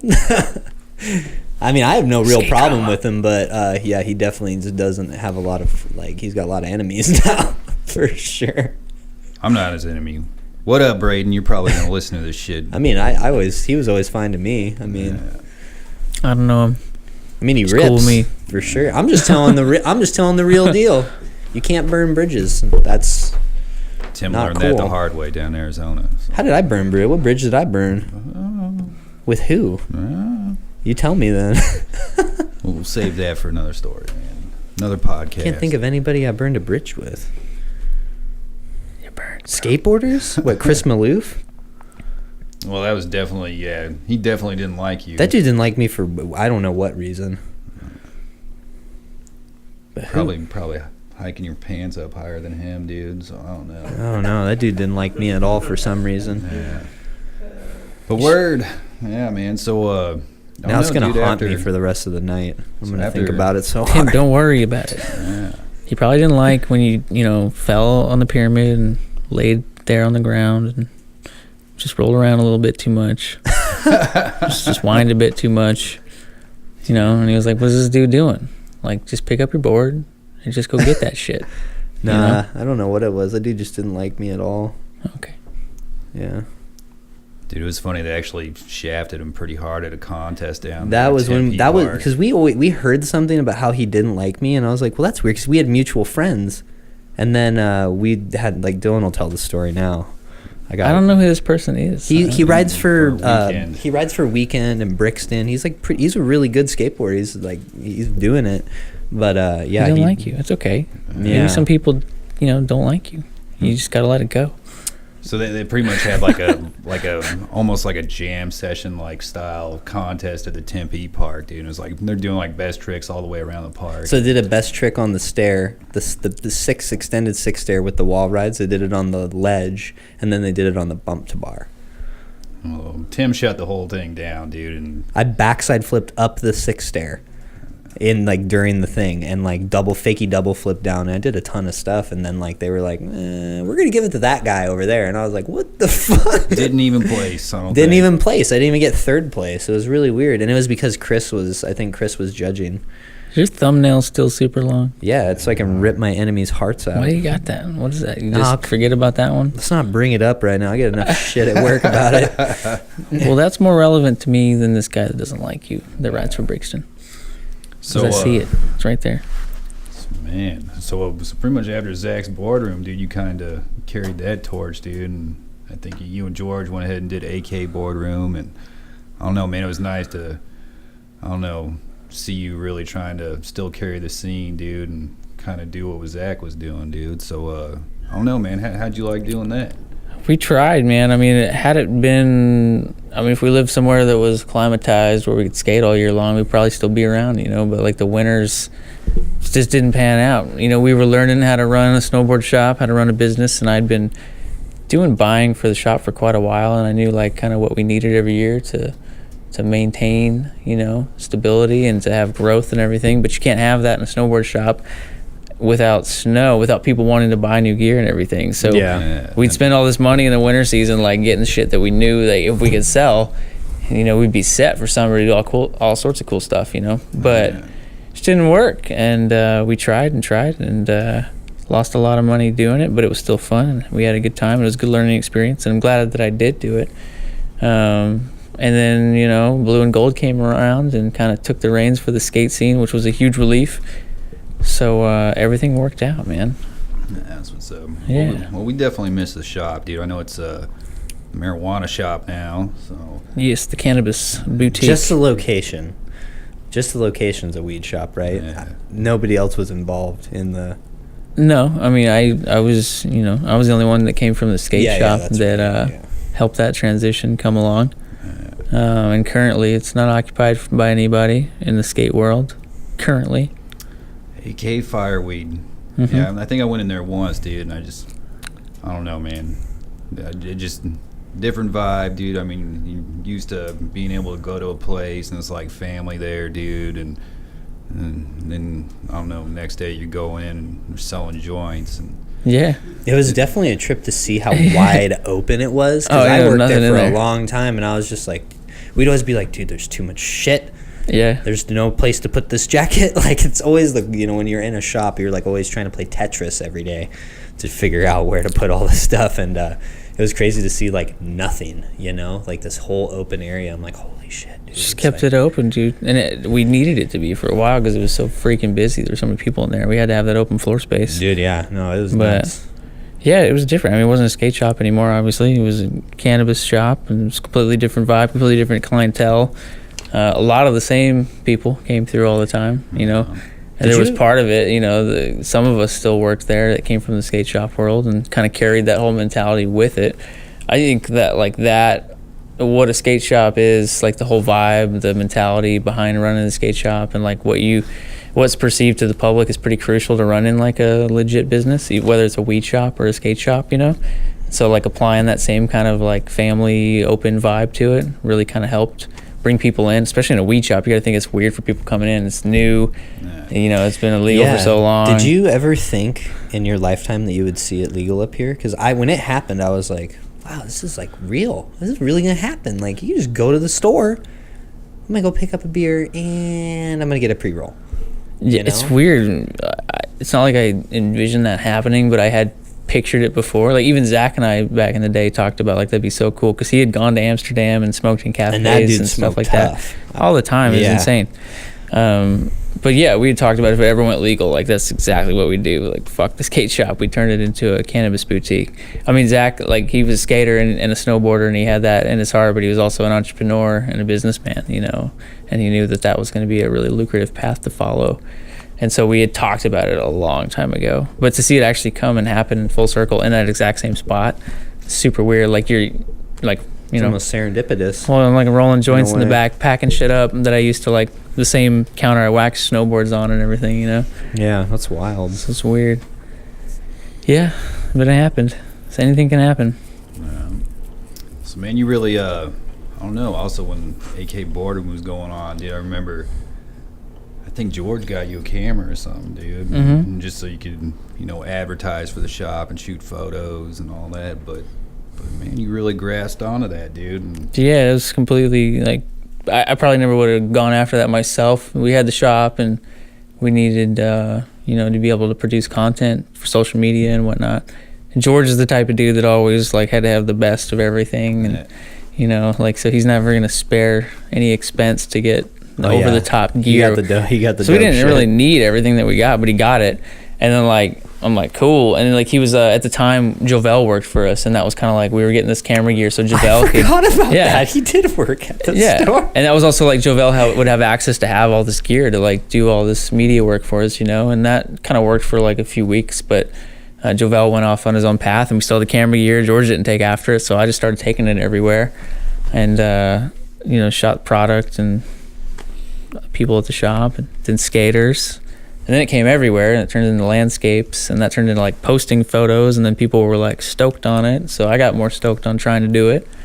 And it's another one of those things that you just, if I do something and I'm really stoked on it, you know, I'm going to, like, try to dive in and figure out how to do it my way and just try to keep going down that path, you know. That's the skateboarder. Yeah, so that's just kind of where it went. And that was also the skateboarder in me was kind of like, this shit fucking hurts, bro. You should probably, like, start looking at other hobbies, you know, because honestly, getting a shot that people are pumped on, you post on Instagram, there's all these likes, is just like getting the fucking trick and filming for your video part, you know. It's that same adrenaline rush. You're seeing it, you're really pumped. It's something that you did. It's just expressing yourself in a different way. So that's kind of how I look at all the little hobbies that I have. Just they're little extensions. I don't think that part of my brain developed. What do you mean? The part of your frontal lobe that does risk assessment where you quit. You just, like, you're like, but this might be, you know, it might be time to slow down a little bit. Well, it wasn't even like, I never told myself that. It wasn't like I'm, like, sitting there saying, you should stop doing this. It's never been the case. And I've never stopped skateboarding. It's just that other hobbies interested me so much it that was your outlet. Yeah, I was like, well, man, I really enjoy this. So I'm not going to go skate today because I'm going to go get this photo or try to go get this photo, you know. But it was all chasing the same kind of excitement, the same feeling. High that you were. Yeah, and that's snowboarding or music or anything that I can understand that, man. I mean, I've always wanted to play piano my whole life, and then I finally got one, and I'm, like, trying to teach myself, and it's like, it's the same thing. It's like you're at the beginning, you know, and you're, like, trying to figure it out and find your own way. And you get so pumped when you level up, dude. You get to the next spot. I've sat there for, like, hours before, just trying to figure it out, you know, like, doing this fucking up the same way over and over and over and over again until I finally get it. Mm-hmm. And then it's like it starts to make more sense. Yep, that's what it's all about. Chasing, what'd you say in Panda's episode? Chasing the dragon. Chasing the dragon, Yeah. dude. Heroin hero. Yeah. What? I haven't heard this podcast. In Panda's podcast, we're talking about video games or something, We're right? talking about Guitar Hero. Guitar Hero. Guitar Hero, and he's like, yeah, man, it's like heroin hero. Chase the dragon. Dylan. That was a good fucking Dylan impression. Yeah. Man. Dude, I actually remember when I called Lowe's and pretended to be you. Or whatever, someone called you or something. We were at Lowe's and I was like on the phone pretending to be you. I was like, yeah, what's going on? What's up? It's Dylan. And they were like, That's so and like funny. it was like one of the assistant store managers or something. And then like they were like, Dylan, you all right? And I was like, yeah, man, I'm fine, man. I'm cool. Yeah. They totally bought it, dude.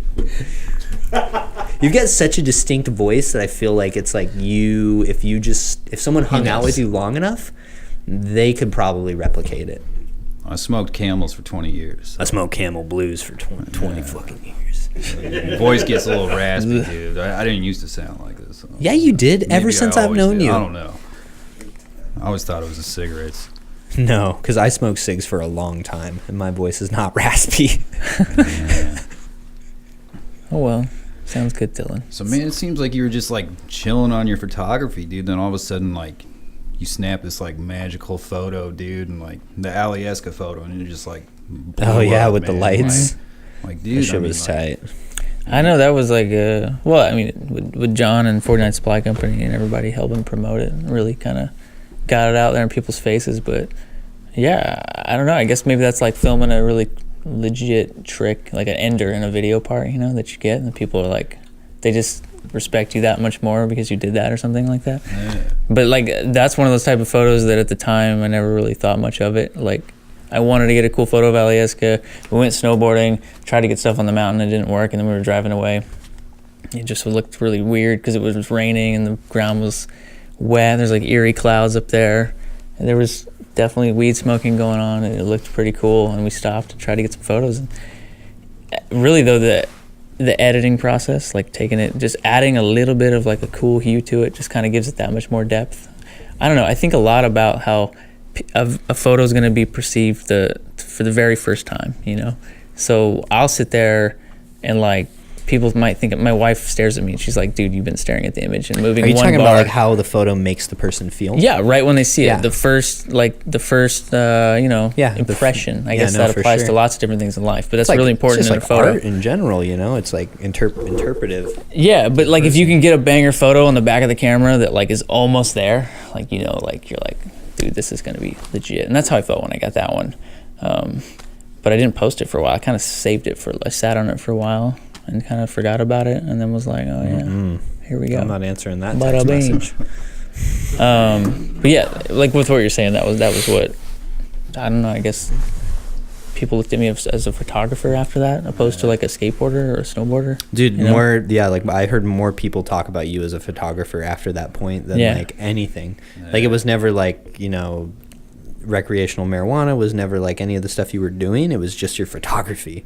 Like they were so Yeah. hyped on it, you know? I think it's weird when people like, you know, you say, what do you do? And people like throw you into like your job title or whatever, you know? And Yeah. like, I didn't get into the whole cannabis game because I'm like passionate about weed or anything like that, you know? It was just like, what can I do that I don't have to work for somebody else and I can make money and do what I love to do, which is go out and take photos or go snowboarding or just be free, Yeah. you know? You had an end game. Yeah, well, the Yeah. end game is just to be able to be free. That's the whole point for me. Like, I just want to, and in this society that we live in, it's all monetized, and you have to have money to be able to kind of do that, you know? Yeah, ain't that the truth? You know, and I have some hobbies that require you to have money too, that kind of push me in that direction. So that's where that comes from. It's not like that's not where my passion was. Like, if I could just play guitar and take photos and skate and snowboard and not have to have income, that'd be great.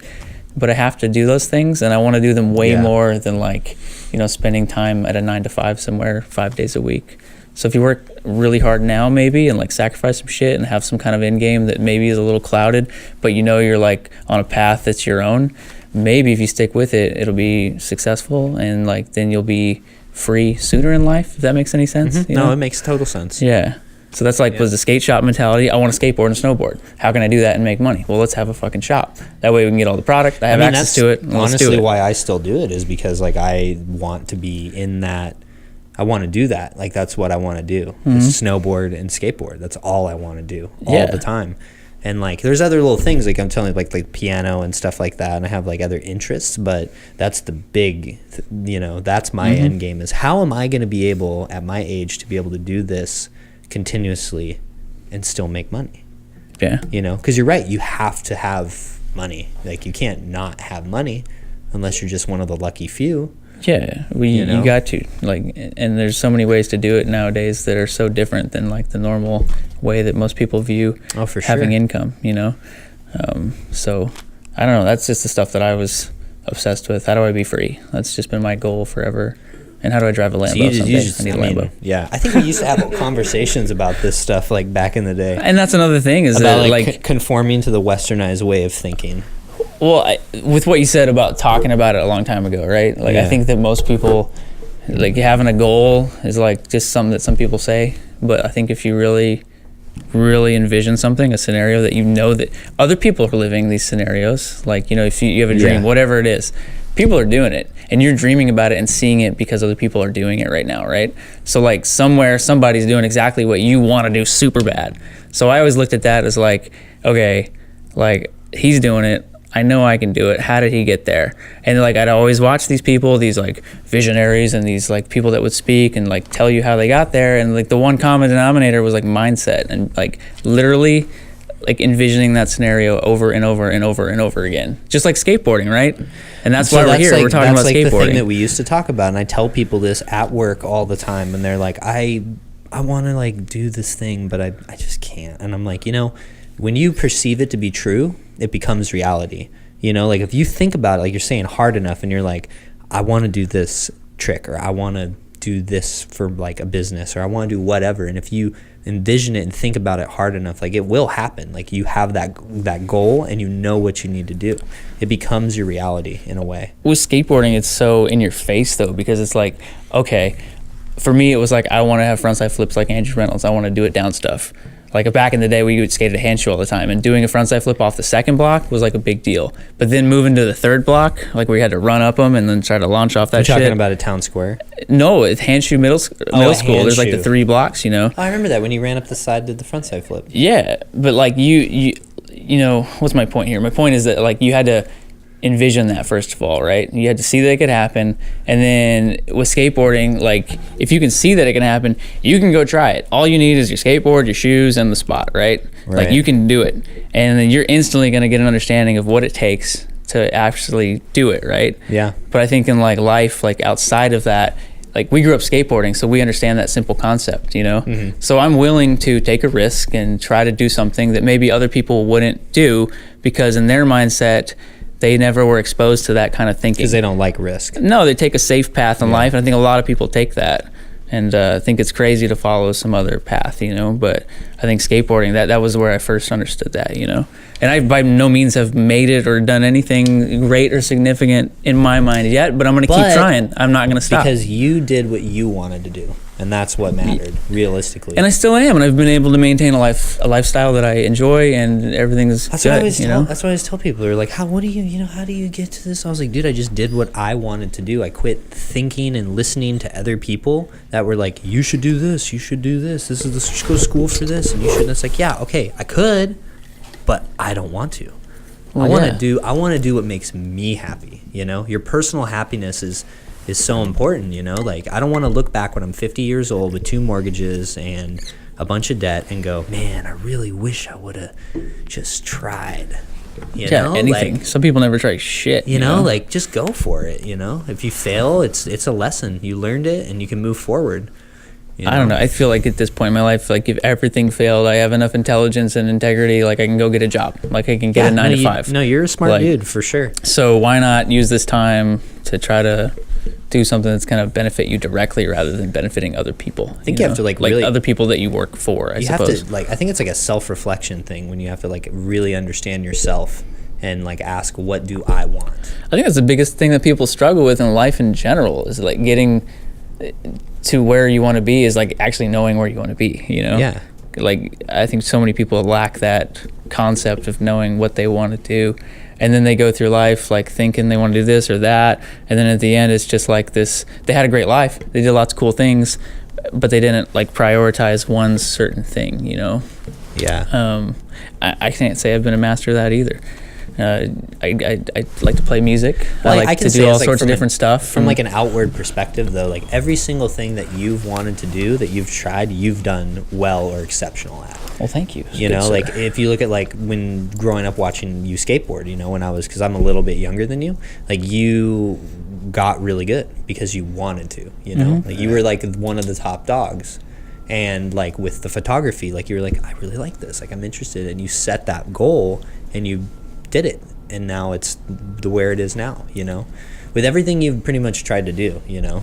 Well, thanks, man. I just look at it as like people are all kind of on the same level. It's just your mindset that separate. It's know-how, and then like I don't know. People always talk about talent and like he's more talented or gifted. Well, there's factors. I think that there's sure. definitely factors, and I think that there's like inherent knowledge that you have that you might not know that you have.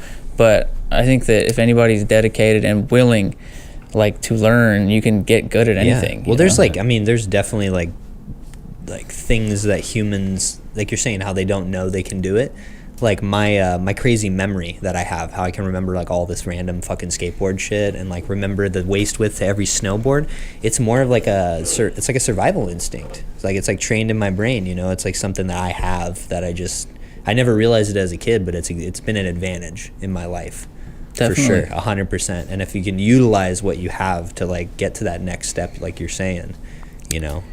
No, I think I think too. Another thing is like I really do. I think like skateboarders have a lot of passion, dude, and like, I mean, I think passion's really what you need to like really be successful at something, you know.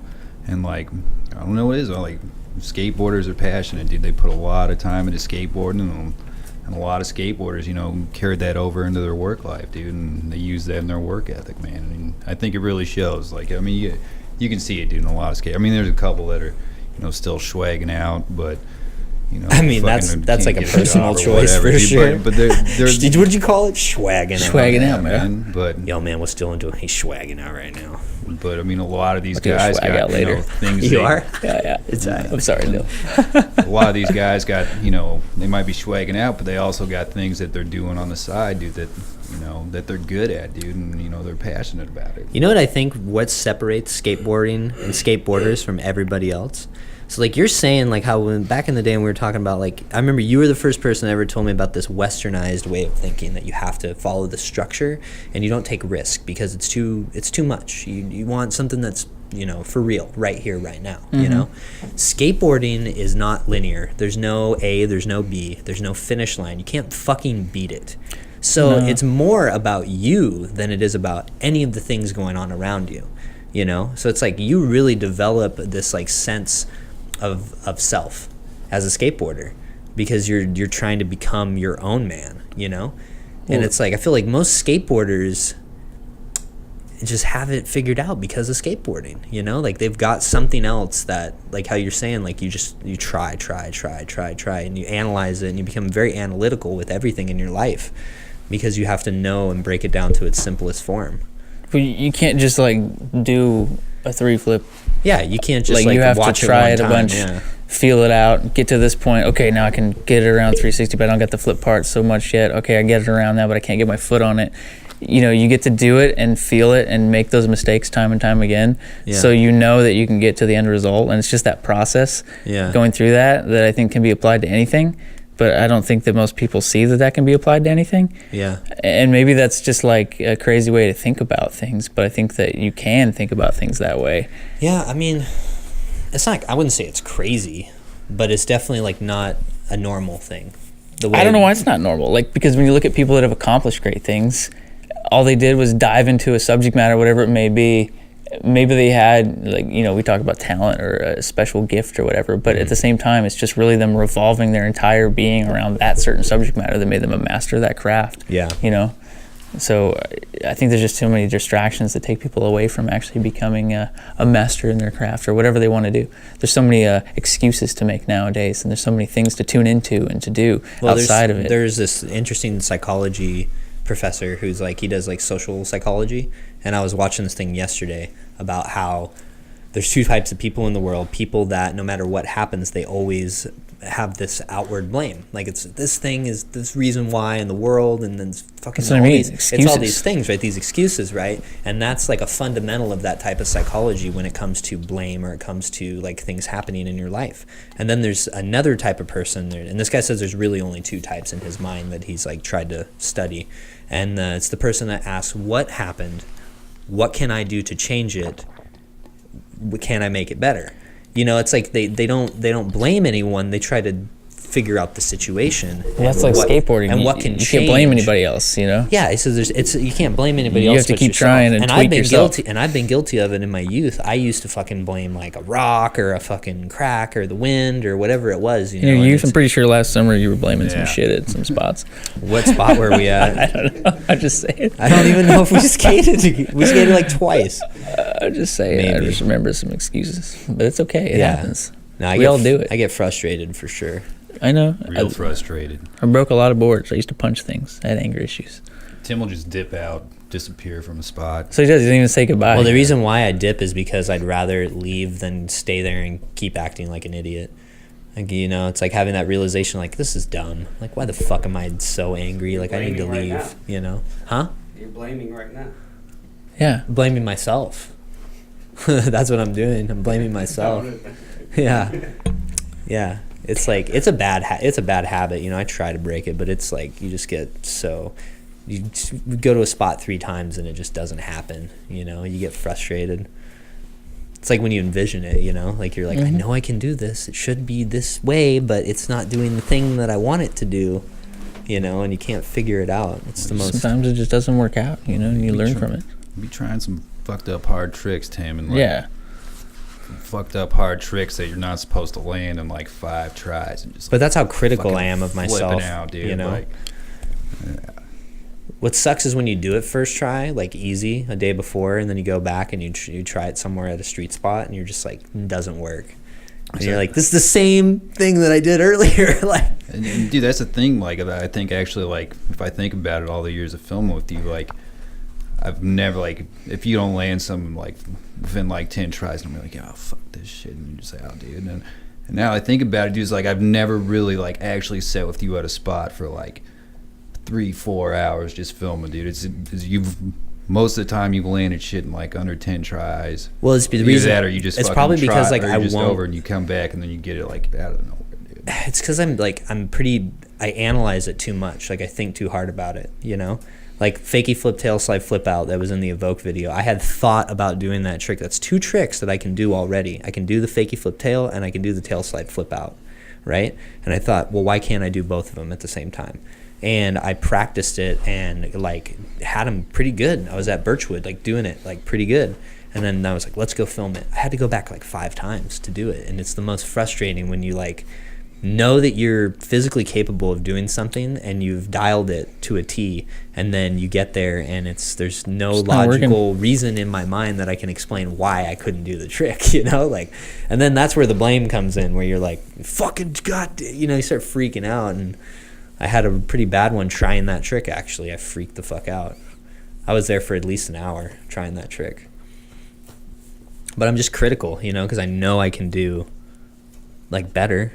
You know, everyone knows they can do, like, they want to get to that next point in skateboarding. Like, you want to keep progressing and learning. That's why it's, like, great, because it's not linear. You know, you can't beat skateboarding. There's so many tricks that Will can do that I can't even do, you know? Yeah, bring it. Yeah. Let's do it. So that's the beauty of skateboarding.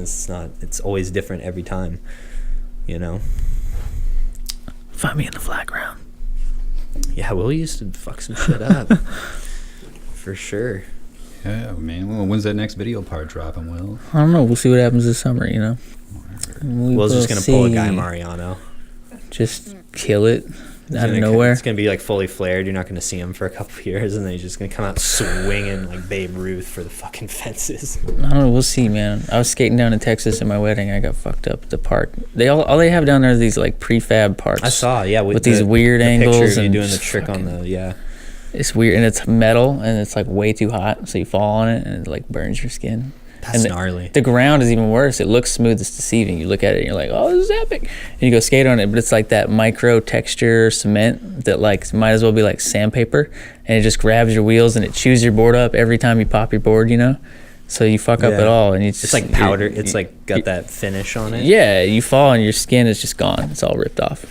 Jesus. Not good. I don't know why they do that. They're killing kids out there. They don't even know.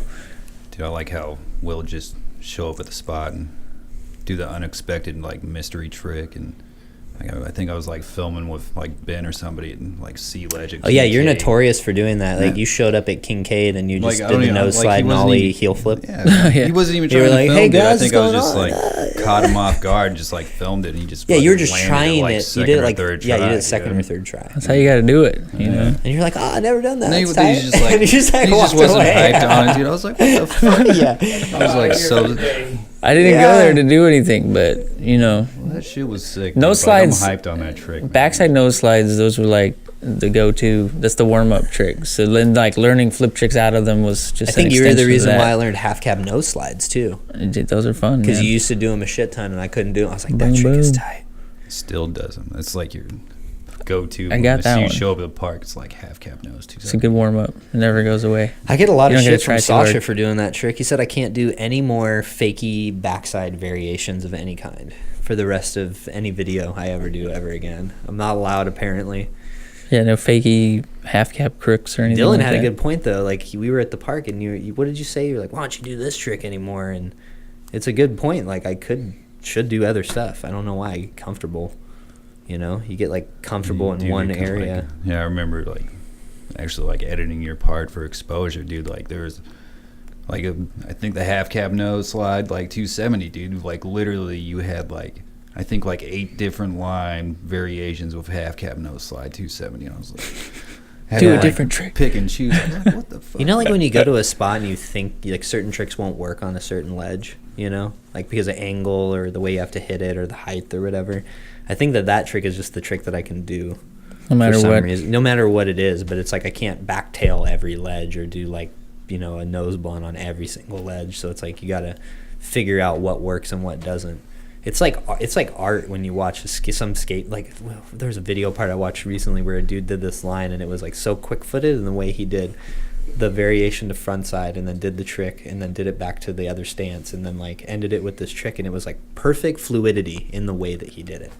You know, like when you watch a skate video, it like makes. You talking about my one line, the Evoke video? Oh yeah, Is that it? The switch and up? that was really good though. Dylan needs to film a video part. It's got to happen, dude. I don't. If I have to film him for the whole summer, I probably will, because he's never had a full video part, and it needs to happen. 100%. Do it.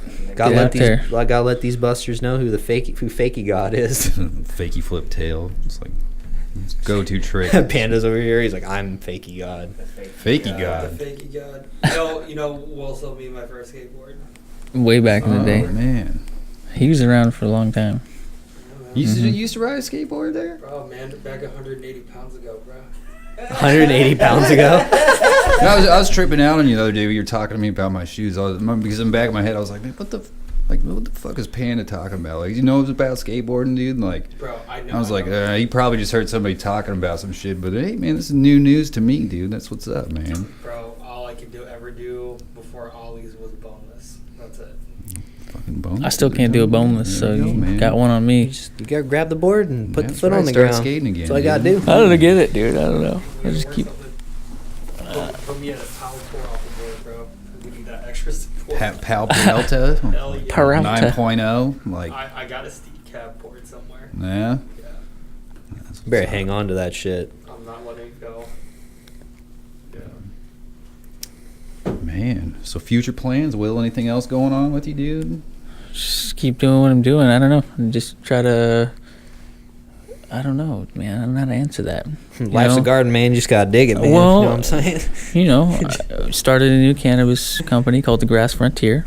So we got a cultivation and some retail shops planned. And, so that should be popping off this summer. That's like the business ventures. But other than that, I just want to, my goal is, like I said, to be free. I want to travel. I want to take my camera more places. I want to go and, see new things and, maybe get more bangers and inspire more people. That's really it, man. I'm a simple guy. If I can go out, have fun, be free, maybe have some fun, driving some cars, kind of into cars. That's my motivation. What kind of car are you driving right now? You still whipping the Sub? No. You got rid of the Subaru a while ago. I feel like you can't even say you're a car guy that you drove a Subaru now. I don't know. Man. I don't know. Sorry. Dude, all you used to talk about was Subarus. You're right. It was way into that scene, but I've graduated past that, or at least in my world anyway. You got the My fun Corvette? car right now is an Audi. I drive an S5, but it's not the fastest car out there, but it sounds really good and I love it and it's comfy. Well, they make good cars. They do. Dope. For sure. You can't deny that. They do, but I can't say that I wouldn't want to be able to live somewhere warm half the year when it's like it is outside right now, maybe close to a racetrack and do a little club racing. That's the skateboarder in me. I want to get out there and have like more fun in different aspects of life, Yeah. and still skate all the time. The Definitely. fundamental is keep having fun. Yeah, that's Keep the whole having thing. fun. That's it. Just keep having fun. Some people get paid to go around and drive around in race cars, so That's true. Like, again, like it's just The goal is to get paid to have fun. The goal that's really it. Goal. is to get paid To have fun. and have the fun. I'm almost there. Yeah. I'm on the cusp. I'm on the cusp. I can feel it. It's there. My left nut is, but I don't know about my right. So Yeah. You got a halfy in. You know. What Yeah. other questions you got on there, Dylan? what else you got for me? No, I'm really. We started a magazine. I didn't talk about that. Yeah, I heard you're doing. Yeah, it's Chugach Living, right? Or- Yeah, we dropped the live in this last issue and just called it Chugash Magazine. I don't ask me why, but it's another thing that came from the whole photography world. Just my buddy John Ragazzino, he's just killer at like putting together little marketing gimmicks. Me and like John he just, are tight. Yeah, Yeah, John's dope. he's a Yeah. good dude. So he started putting together this magazine and started asking me to write for it, and he gives it away for free everywhere. And I think it's a great way for local businesses to be able to advertise and connect. And at the same time, people like us can share our stories and our images, and it's been really well received. And the new issue in print drops on Monday, and then I think the digital version is already in the App Store right now. We got an app and everything. Yeah, I just checked that out the other day. It was pretty good, man. I think Paulie was gonna send me the digital version. Yeah, dude, 'Cause it's I out ran into there. him the other day. He was like, yeah, dude, I'll do it. It's a good read, like you have a They little tried to get me coffee to or write sit on for the toilet, the issue. I just didn't have time.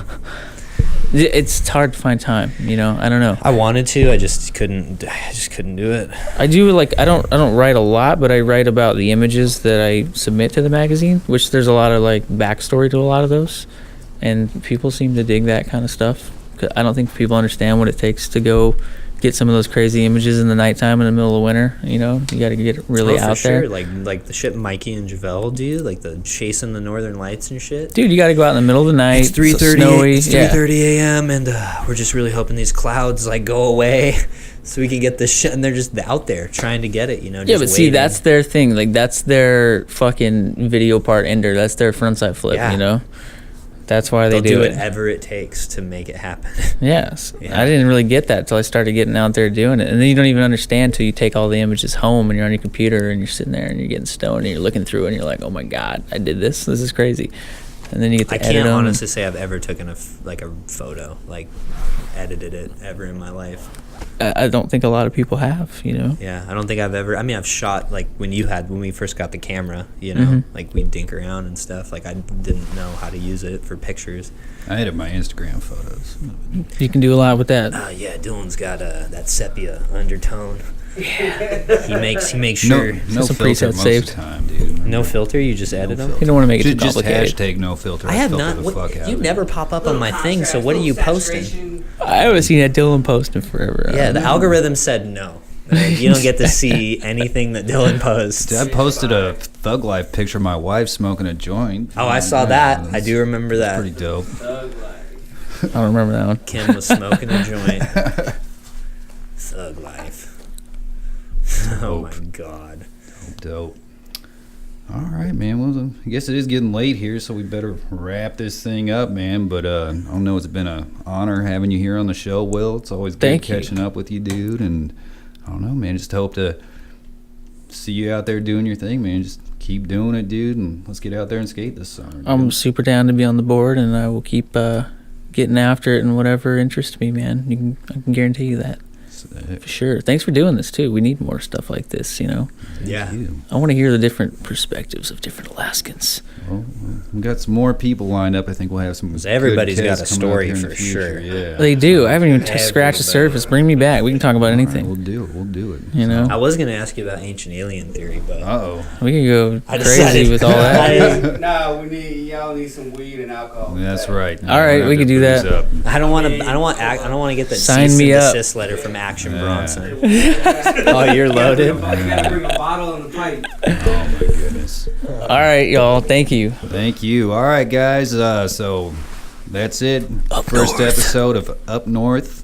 Dylan Wales, Tim Blevans, special guest. Will Feel Ingram free to here. send all your hate comments directly to my email. Tim's Oh, email. I'm on it. I got some complaints already. He will respond. I Trust will me, respond. He will respond. All right, y'all. Peace. Later. Way up north to Alaska. Way up north He's got the music, the outro music still. to Alaska. To go north, the rush is on.